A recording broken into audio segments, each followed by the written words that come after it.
This video is sponsored by no one. Okay, I know this video is kind of late, but can we just pretend like I released this in early August? Thank you. So there's something on this channel that I have not done. Something that every review channel has done that I should have done since the beginning. And that's review. You guys have gotten me to 500 subscribers and I cannot thank you enough. And you're like, so where's that review of Big Shark? Don't worry, it's coming. But I thought I'd catch up on some summer movies, and what better way to watch all these movies by staying at the theaters the entire day.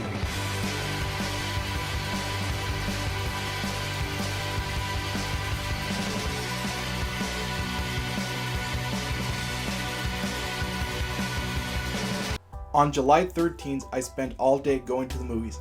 Yep, this is my first challenge. My goal was to go to the first screening at my local theater and to stay there the entire day. Here's the thing, there are so many movies that I wanted to see that they're all expanded at 3 different theaters. For those unaware of the downtown Burbank area, there are 3 AMC theaters within like walking distance, like half a mile of each other. The goal isn't to stay at one theater.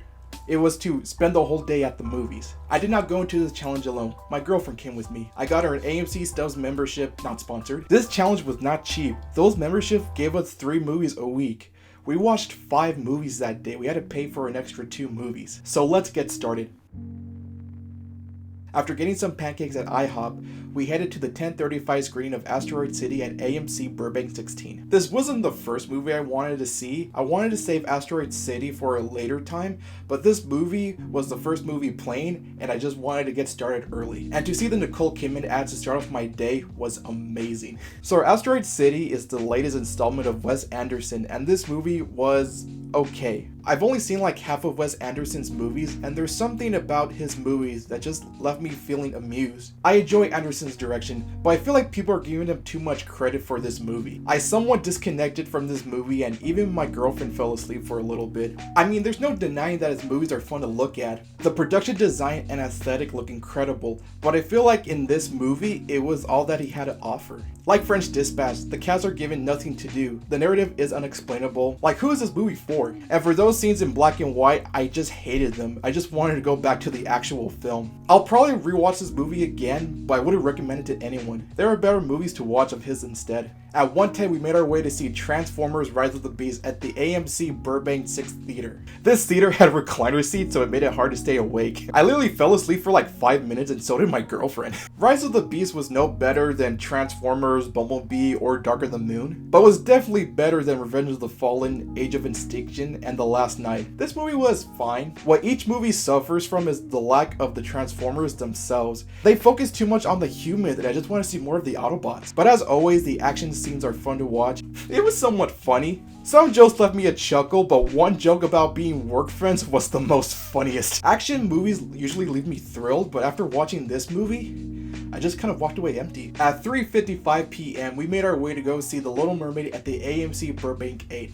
And at this point, we were getting pretty hungry, so we got some food. We got popcorn, nachos, I got some chicken tenders, and they were really salty.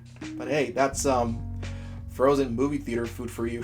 This was not our first time watching The Little Mermaid. We saw it a few weeks ago at the El Capitan Theater, but my girlfriend loved the movie so much that she wanted to see it a second time. I liked this movie when I saw it the first time, but when I saw it a second time, it was fine. I think this movie is an improvement from other Disney live-action remakes. Halle Bailey is an extraordinary singer. I love to hear her voice. Awkwafina was annoying as hell. I hate that new Scuttlebutt song. David Riggs, hopefully I said his name right, was fine, I guess. Melissa was good, but her singing could have been better. The CGI was kind of bad, and some shots and moments were kind of awkward. Like this one shot when Flounder is watching Ariel sing, and he's just looking like that one fish with the lip going down. I wasn't really disappointed by this remake, but I guess it could have been better. At 7:45, we went to go watch Insidious: The Red Door at the AMC Burbank 16, and this movie was dumb as hell. I wanted to see this movie because the family from the first 2 were in this movie, and I wanted to follow up from where we left off in the second movie. Oh god, I don't remember anything from this movie. Dalton goes to art school, parents are divorced, Dalton passed haunts him, and he gets possessed, so dad has to save him. So pretty much the first one. This movie was just so forgettable. There is not like one moment that made me feel scared, or not one moment that made me worried for the characters. This was definitely the worst movie out of the 5 we saw that day. So we had time for one more movie.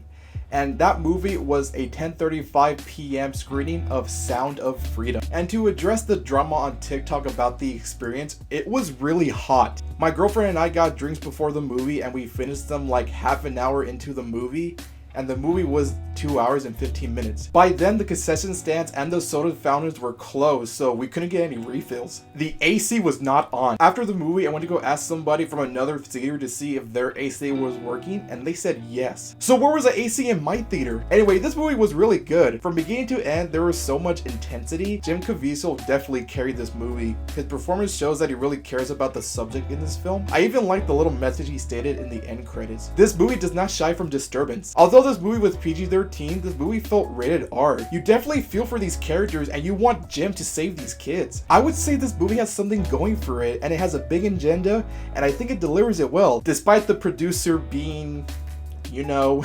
At 1:04 a.m., my girlfriend and I got out of our last movie. It is 1:04 a.m. and I have been at the movies since 10:30 a.m. I have watched 5 movies in 14 hours. Challenge completed. From 10:30 a.m. to 1 a.m., almost 14 hours of movies, we finished our challenge. This was really tough for my first challenge. After all that, I definitely needed a break from the movies, which ended after I went to go see the Barbie movie the next week. My advice for anyone who wants to do this challenge: be prepared. It costs way too much and you'll get exhausted after a couple of hours. I'll probably never do this again, and that's all I really have to say. Anyway, thank you guys for getting me to 500 subscribers. Make sure you like, comment, and subscribe, and I'll see you all in the next one.